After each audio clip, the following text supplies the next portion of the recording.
And do you want a new Lord of the Rings movie? I mean, honestly, one does not simply make a new Lord of the Rings movie. Here's TTV News. New Lord of the Rings film coming in 2026. Please don't. Please don't. Please don't. Just come up with your own thing and maybe we'll watch it. Maybe we won't. There's Barrymore reminding us that you can't just make this kind of stuff up. You can't just do this, guys. We're not going to go with you on this. It's not going to be a money printing thing. And really, they'll make it woke. Like they'll put Bilbo and Sam in drag, right? They'll make Merry and Pippin, I don't know, hot for each other or something like that. There'll be a whole weird sex scene, right? They'll just insert, it'll be like watching the Ghostbusters 2016. I hope I'm terribly wrong. I hope it just gets scrapped, honestly. Why do you need to redo what was done in the year 2000 and done pretty well, I think? Just look at the memes. Just look at the memes. Yowza. Moving on, the Trudeau Liberals, says son of a bench, are spending $1.7 million of Canadian tax dollars overseas for the LGBTQ blah, blah, blah rainbow group that is persecuted abroad.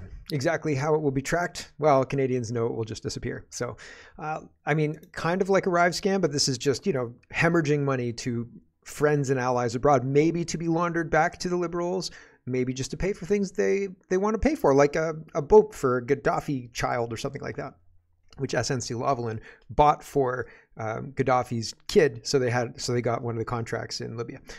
Crazy. I'm just telling you what I know. It's wild. It's wild stuff. Pierre Poilievre says almost 4 years ago, Trudeau bragged that interest rates were at historic lows. Now, Trudeau's inflationary budgets supported by Jagmeet Singh are destroying the working class with higher rates and housing costs. Trudeau and Singh, not worth the cost. Yeah, that's definitely true. 100% true. And it's concerning because, well, I mean, the Bank of Canada says nation's renters are showing signs of financial strain. You don't say. Everything's ridiculously expensive. It's crazy. I was in Kentucky a few weeks ago and milk was $2.50 for 4 liters. $2.50. That's crazy.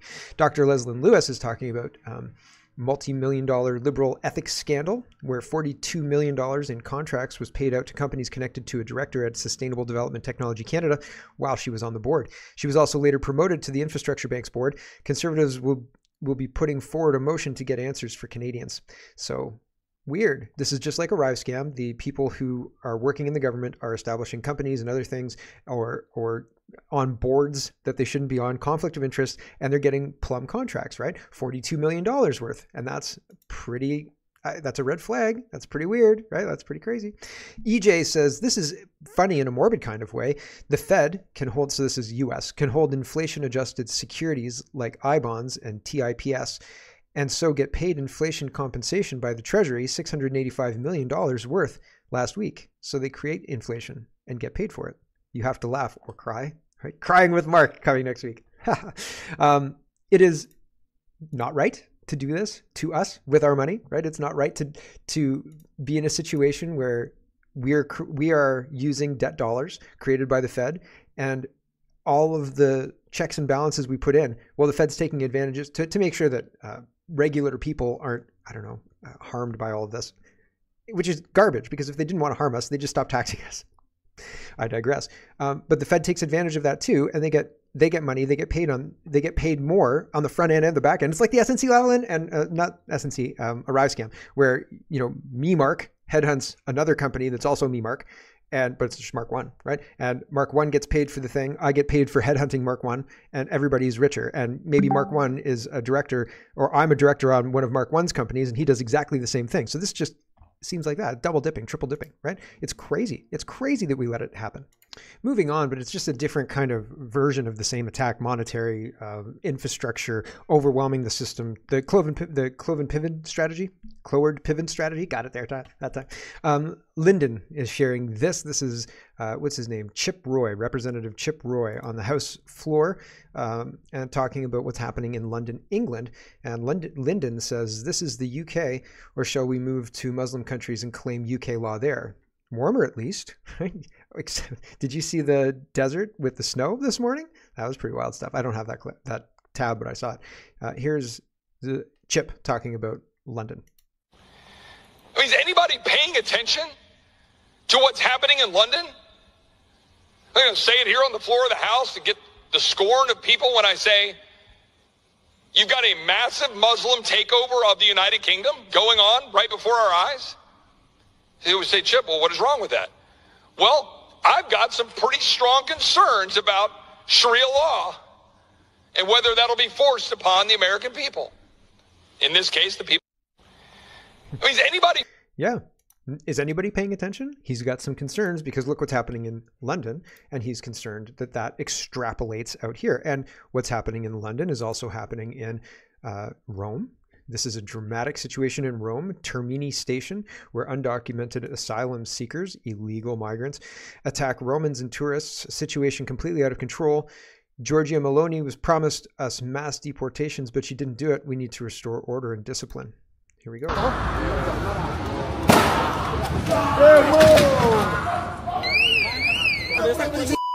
Okay.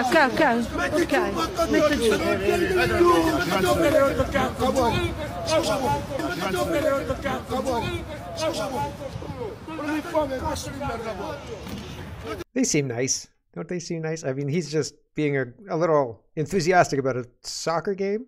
Probably not, right? Like, that seemed very aggressive towards the tourists. And honestly, no, they don't seem nice. They don't seem nice at all. They should probably be deported, for crying out loud. Weapons of mass migration. This is a movie. This is talking about the open borders agenda. And Western Lensman says the open borders agenda has been weaponized to destroy the United States and other countries, I think, Canada included. The United Nations, NGOs, China, and our own leaders are complicit. How? Why? This new documentary film uncovers the hard truths about one of the most urgent issues of our time. The video produced as an ad partnership with the Epoch Times. Link to watch the full film in the threaded post, so you can watch the whole thing. And I don't know if it's pay or not. I haven't watched it. But I think that it's interesting and it fits into our conversation today. So here is, I don't know if we'll watch the full 2 minutes, but I think it makes a good case. Here we go. The new film, Weapons of Mass Migration, explained in under 2 minutes. Around 7.2 million illegal immigrants entered the United States under President Joe Biden alone. Role of the UN. To what extent is the United Nations facilitating the border crisis? Under the Biden administration, nearly $1.3 billion was given to the UN assisting migrants in 2023. Role of the NGOs. How much power do the NGOs operating alongside the United Nations have in these countries? For these NGOs and the cartels, it is a business. The China threat. The Chinese are not just using their own migrants as a weapon. The CCP is also financing the migration's nuclear bomb projects that will complete the Pan-American Highway. You just fly into Brazil or get on buses, you're in San Diego. Water has been contaminated, they believe, from all the dead bodies in the river. There's dead bodies all over the place. The people pushing this are leading people to their death. But a big question still remains. Why are they doing this? Transform the U.S. electorate. Millions of illegals into the United States to change the demographics, to change the voting patterns, to create chaos. The multipolar world agenda. The multipolar world agenda is a euphemism for destroying the United States. The narrative has been echoed by the World Economic Forum and from CCP leader Xi Jinping. Global governance. The primary objective is to undermine people's attachment to their nation state, and this facilitates the emergence of global governance, which is the ultimate objective. This is all happening because our elected leaders agreed to it. It's being facilitated. The American people deserve to know why. I think strongly the use of people as a weapon is overlooked. People were saying famously, you don't want the smoking gun to be a mushroom cloud of Iraq, right, in early 2000s. And so we invaded, right? But this mushroom cloud right now is the Cloward-Piven strategy being overwhelming our system and working as intended. And it is a weapon of mass destruction, and the target is us. And that is intolerable, absolutely intolerable and unfortunate. One more thing to show you, hold on. Within the context of global governments, I think the United Nations and NATO and the WHO kind of make up the three kind of pillars, right? NATO would be the military arm, I suppose. The WHO would be kind of where to point the military arm to, crack down on those anti-vaxxers. And the United Nations is kind of the governing aspect, right? We're the government now type thing. Anyway, NATO Elizabeth May wants Canada to get out of NATO. That's weird. Here's Elizabeth May yesterday, May 8th, not yesterday, 2 days ago, tabling a petition to withdraw Canada from NATO. So relieved that I'm no longer a Green Party member, says Nora Huru. Weird. I'm okay with getting out of NATO. That would be good, right? That would be a good thing. I think that would be a good thing. Although perhaps then our defense would suffer. But again, the whole purpose of NATO is kind of moot at this point in time. It was to be a counter to Russia's communism. Now we're just communist. Here's this whole thing. Saanich Gulf Islands. Thank you, Mr. Speaker. This petition from residents of Saanich Gulf Islands and beyond concerns Canada's engagement with the North Atlantic Treaty Organization, otherwise known more familiarly as NATO.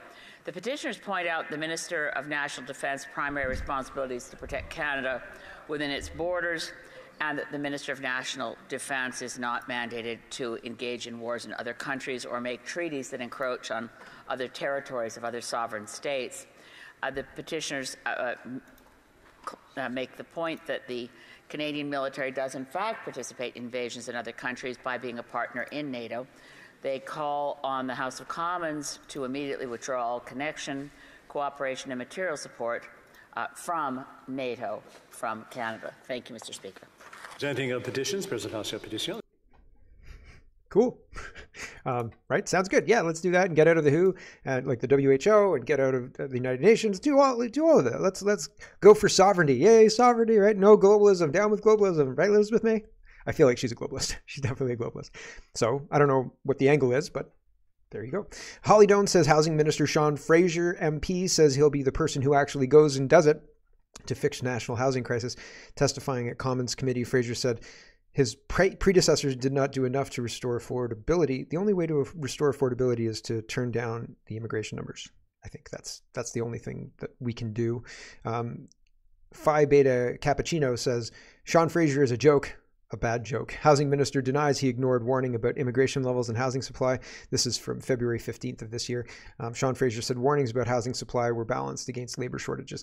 There is no labor shortage. I've shown you multiple videos of huge lineups of people who can't find a job in Toronto and Montreal and all sorts of places across Canada.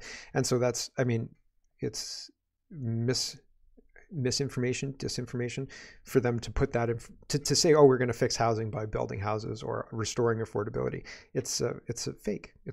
They're lying. They're just liars. Jarji Singh Hallan, who's an MP, I believe he's an MP, Shadow Minister for Finance. He says Trudeau bragged that he was borrowing and taking on more national debt so Canadians didn't have to, except after 9 years of inflationary Liberal NDP budgets, he doubled the debt and stuck Canadians with a cost of living crisis, high interest rates and higher taxes. Housing costs have doubled. He's not worth the cost. And again, this is the Bank of Canada warns nation's renters are showing signs of financial strain. That's because everything costs double what it did in 2015. So it's, again, it's one of those things where I wouldn't have believed the damage done possible except that I've lived through it. Honestly, I wouldn't have believed it. If somebody told me, I think my dad did, I wouldn't have believed it. And here I am, believing it fully.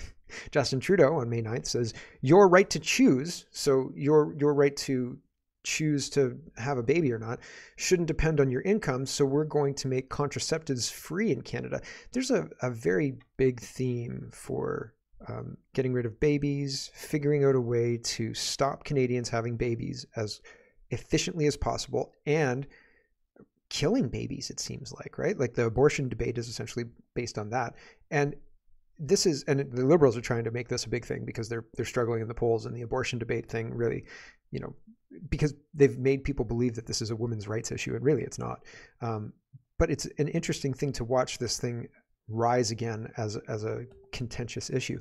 Tasha says, on takeaway, increased immigration is used to compensate for Canada's low birth rate, but it puts more pressure on housing, which keeps young people in their parents' homes, delaying adulthood, and means fewer children too.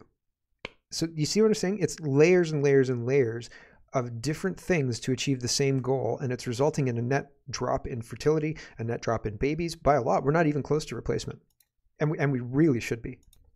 Same story in Australia. Alexandra shares this. Stop taxing us to death, destroying our businesses, and giving our houses away to invasion immigration. She says mass migration.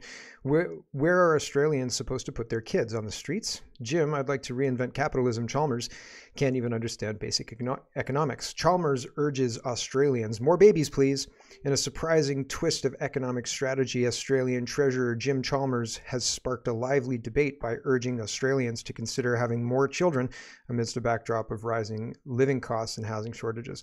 While some critics argue the government should first address the housing crisis and cost of living before encouraging population growth, others see this as a bold move to revitalize the nation's economy. Right. It's crazy. And people are in Canada unable to move to the next step because they can't find a bigger house or apartment or anything like that. It's wild. It seems like arrested development. And it seems like also they don't know what they did wrong and they're trying to move to the next step. But again, they're stymied by, well, we don't have enough space. We can't expand. The conversation is not like, let's save up a couple of $1,000, $5,000, $10,000 and get a house. It's let's spend 25 years saving up $250,000 and maybe we can buy a condo for $1 million. Like what? That's not something that you can sell to young people to say, oh yeah, just hold on guys. We're definitely going to fix this problem. It is atrocious. And our society should feel ashamed that we've let it get this bad. Let's move on to fake. Sophie Gregory Trudeau says, all the elites are fake. All their accomplishments are fake. Everything they say is fake. It's just a fake world. She's not wrong. April 26, 2024. A lot of celebrities and met kings and queens and popes and name it, right? Mm-hmm. I had an incredible privilege, but at the same time, I realized one thing. It's all an illusion. The titles, the accomplishments, it's what kind of human being are you and what's left when the spotlights are off and how do you talk to yourself in your bedroom when nobody's looking? Mm-hmm. That's the human being I want to be. It's all fake, she says. All fake. Yep, I bet. Holly Doan says, GC, what is this? Government of Canada information for First Nations, Inuit, and Métis says, confirms it spent millions to uncover heartbreaking truth of unmarked Indian residential school graves in Kamloops. No remains have been recovered to date, and no accounting of what became of the 7.9 million has been disclosed. How do you spend that much in one location, right? Like, here's a shovel, there you go. That's $8 million, please. I've got a shovel. I could do that. No problem. Rob Logan says 8 million taxpayer dollars spent looking for bodies. No bodies found. Who got the $8 million? I'd love to know. I'm sure it's an arrived scammy kind of thing. Peter Pitter says, how is it possible to even spend $8 million on something like this at one location? That's a good question. It's a good question. And so I'd love to have an itemized bill. Like we spent $1 million on shovels, right? $2 million on labor, another $1 million on shovels, right? Those shovels are expensive. Alberta Separation says, actual graves found 0.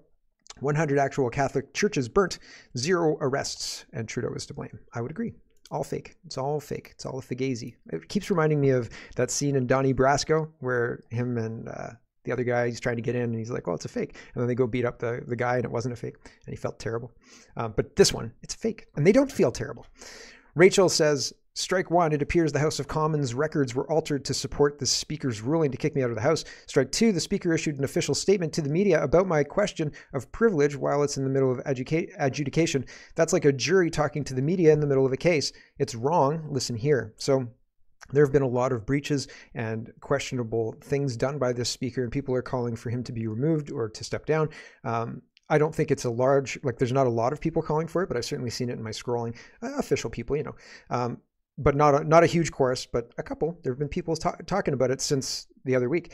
And so it's interesting. Rachel Thomas is really trying to layer this on, and especially if they're changing the official record.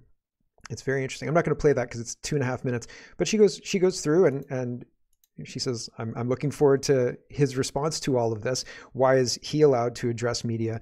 And this is a problem in other circumstances, right? So yeah, it's our government is not acting in good faith, I don't think. Here's the food professor very quickly, and he's talking about the need for price. Oh, I didn't know I had a meeting soon. The need for price control, well, price controls, not price controls, sense and removal of carbon taxes. I think he's made the argument a few times. He says we need to enhance food manufacturing in Canada to reduce our reliance on imports. However, the current trend is worrying with manufacturing plants closing across the country. Yep, that's certainly true. So what we're doing, we need to shorten our supply chain, and we seem to be lengthening our supply chain, and that is going to blow up in our faces. Let's talk about a grab bag of governance, because that's always fun to do. Alberta plans to change fixed election date, citing disaster risks in spring. Right. So it's interesting. Like, they had the fixed election date, and we've got a fixed election date in Canada as well. Harper set that up. And I don't know, I kind of like fixed election dates, but I think it's interesting that Alberta is going to a floating election date again. I don't know, FYI. I don't have any real, I don't know. What do you guys think from Alberta? Is this a good thing or a bad thing? I haven't heard one way or another. Nobody seems really upset about it. And I don't think that I'm upset about it. Like, whatever, really, it doesn't really matter so long as the election happens within a period of time that is acceptable to the electorate. So I don't know. What do you think? In Alberta, right? Outside of Alberta? Holly Doan says federal union execs protest TBS Canada order that teleworking employees return to job sites at least 3 days a week. Workers feel betrayed. Yeah. Feel betrayed. If they don't like the parameters of their job, go get another job, right? Learn to code, bro. Like, I think that they should probably be in the office 5 days a week. And I mean, there are jobs that you can do remotely. I do jobs remotely. That's fine. No problems. I have no problem with that. But these people, and I mean, like, not to say I'm a high achiever, but I do a lot of things. I do a lot of things in a day, and I like to do a lot of things. I get up and I stay up a little late, I guess, and I do things, although I'm not my best after 9 o'clock. I have to admit that. But I like to get things done. I like to knock things off my schedule. I like to be productive. So I'm a pretty high producer. So it's just working from home is not for everybody. And most of the times, people who are in government contracts and things like that, have you seen the Arrive scam guys? They look shady as all get out, right? Ned says, amazing what can happen with the right leadership. Javier Malai is absolutely killing it, says Citizen Free Press. Inflation down from 300% to 11%. First quarterly budget surplus since 2008. Argentinian peso is the world's best performing currency. Didn't he move to Bitcoin? That was somewhere else. Did he use Bitcoin in conjunction with the Argentinian peso? Maybe. I don't know. Interesting. Maybe he's just a friend to Bitcoin. There are a lot of Bitcoiners, or maybe I'm mixing him up with I think I'm mixing him up with the other one. A different guy. Yeah, I am. And I can't remember the name of the country either. Still. Malai, we'll see. Seems like he's getting good results. But I think this goes to the idea that bad policies lead to bad outcomes and good policies lead to better outcomes. Not necessarily good outcomes, but better than the bad outcomes that bad policies produce.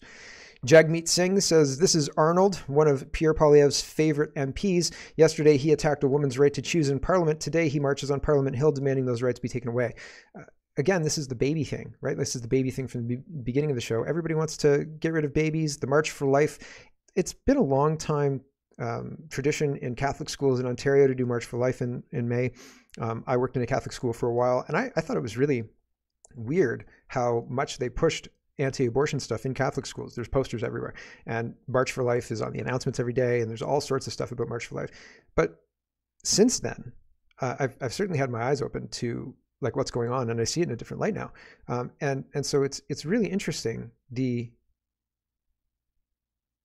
Everybody is really, really stuck or really, really fixated on equating abortion with women's health care. And I think that they're not. And I think that it's really, really crazy that it's been like 40 years, it's 1987, so almost 40 years, 30 years plus that we've been talking about abortion as women's health care, and we've completely erased the idea that we're harming any individual at all, right? And like people say there's debates about this, but it's not a debate if a dog is having puppies, that the fetuses in the dog's stomach are dogs, right? Like, so it's a really, really strange argument. And I think that it's weird. I think that it's a really strange thing that we can't talk honestly about what's going on in our country and with our laws and using plain language, the language being watered down. It's like MAID, right? Like MAID is murder just the same as abortion is murder, and none of it wants to be called murder, so they water it down. You can enter into an agreement with the government to kill your baby. You can enter into an agreement with the government to kill yourself, but I can't do it. You can't call me and say, listen, Mark, I'm really feeling down and I've got a gun and I'd like you to boom, right? You and me can't do that. It doesn't matter how much money you pay me. That's not okay. I can't offer that service, right? But the government can. Why can the government offer that service? Because healthcare is real expensive, right? It's weird. It's a weird thing. It's weird. And people don't even think about it very much. And I think about it, not all the time, but I think about it. When I think about it, I think, man, this is so weird. So weird. No says, CDS General says yesterday he gets quite frustrated when he's presented a grievance that there's nothing I can do about it. Air has been sitting on multiple grievances, nearly 200, I'm told, some over a year old, related to his COVID-19 policies and vax mandate. The grievance review committee has ruled in all cases I've seen the vax mandate breached charter rights. In all cases I've seen, the vax breached the charter rights.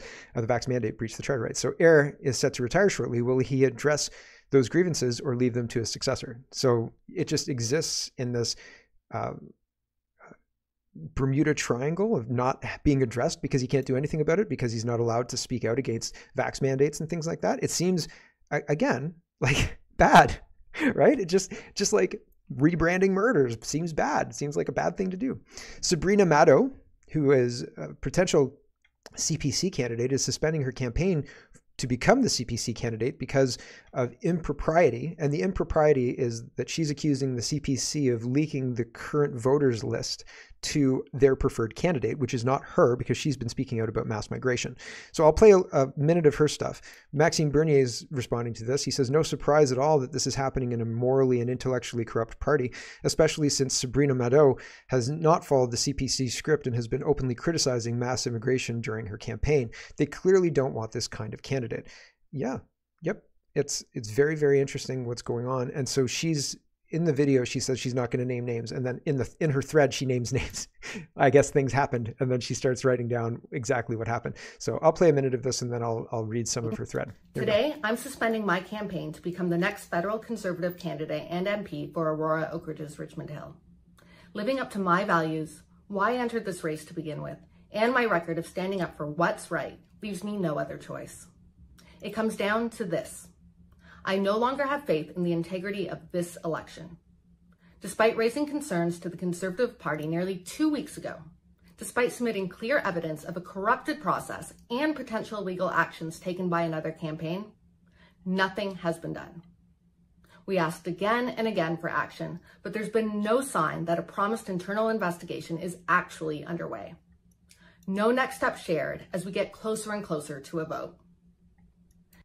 And I don't think it's going to happen. So here's what she says. Despite raising concerns to the Conservative Party nearly 2 weeks ago, despite submitting clear evidence of a corrupted process and potential legal actions taken by another campaign, nothing has been done.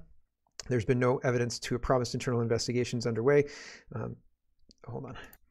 Here's the part where it highlights what happened. She says the Conservative Party's rules for nomination are clear. A copy of the list of current members will not be provided prior to the closing notice. No candidate will receive an official list before the party greenlights them. This is because having an updated membership list is a huge advantage. It allows a campaign to target local members who are the only ones who can vote in a nomination with 100% efficiency. If one campaign has this list and others don't, the nomination is effectively rigged in their favor.